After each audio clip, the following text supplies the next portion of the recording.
Bismillahirrahmanirrahim. Assalamualaikum warahmatullahi wabarakatuh.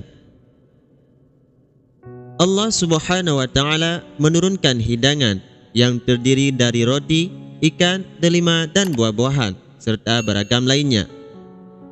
Wahai Isa putra Maryam, dapatkah Tuhanmu mengirimkan kepada kami sebuah hidangan dari syurga?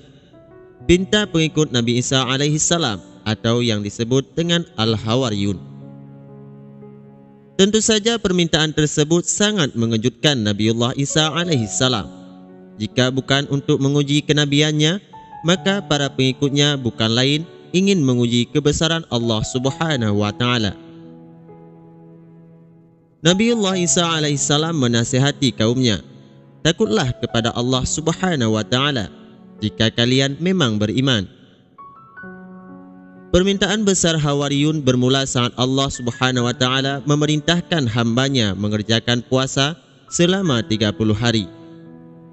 Nabi Isa alaihissalam pun kemudian menyampaikan perintah Allah Subhanahu wa Ta'ala kepada para muridnya.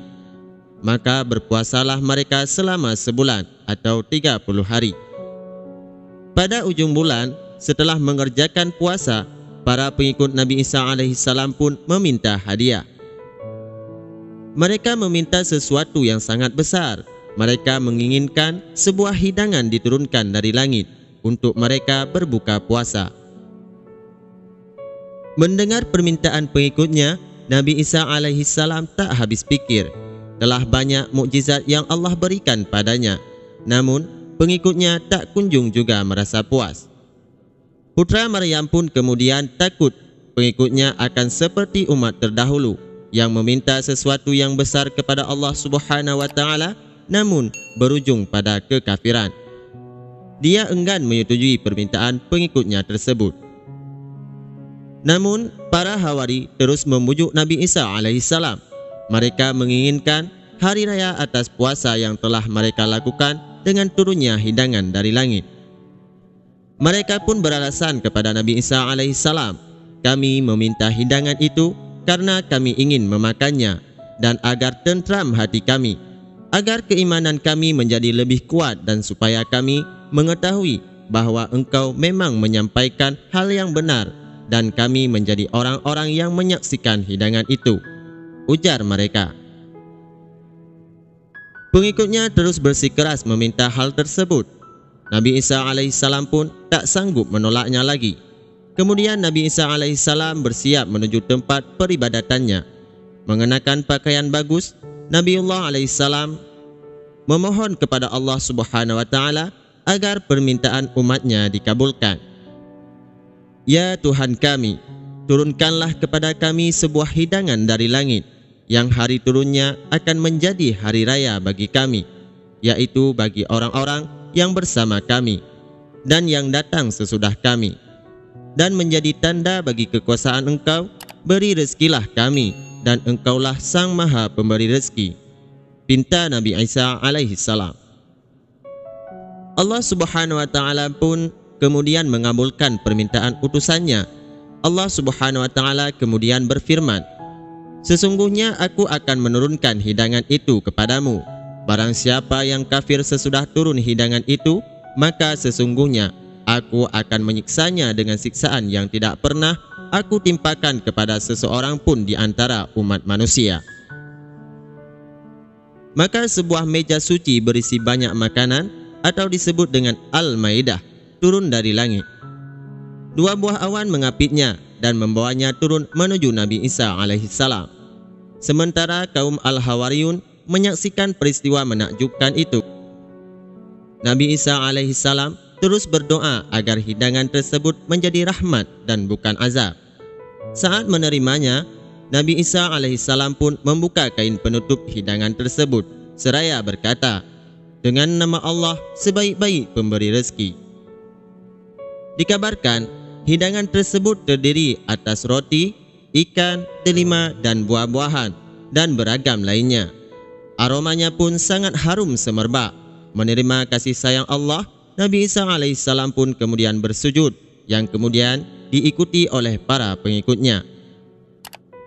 Lalu para pengikut Nabi Isa alaihissalam bertanya, "Wahai roh Allah, apakah ini makanan dari dunia ataukah dari surga?"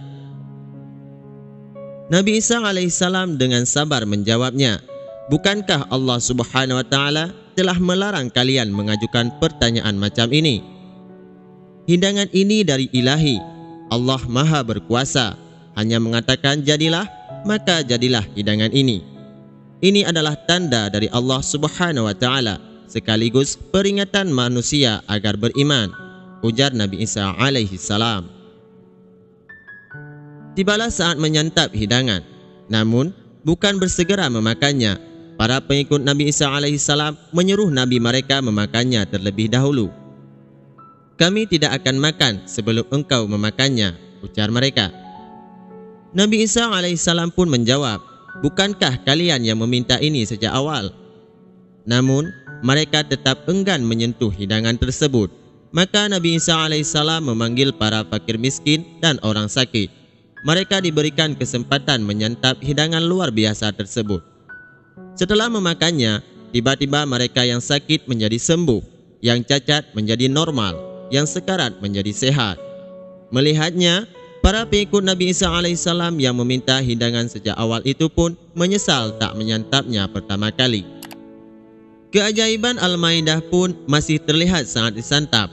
Meski ribuan orang memakannya, hidangan tersebut tak kunjung habis. Setiap yang memakannya pun mendapat kebaikan yang banyak.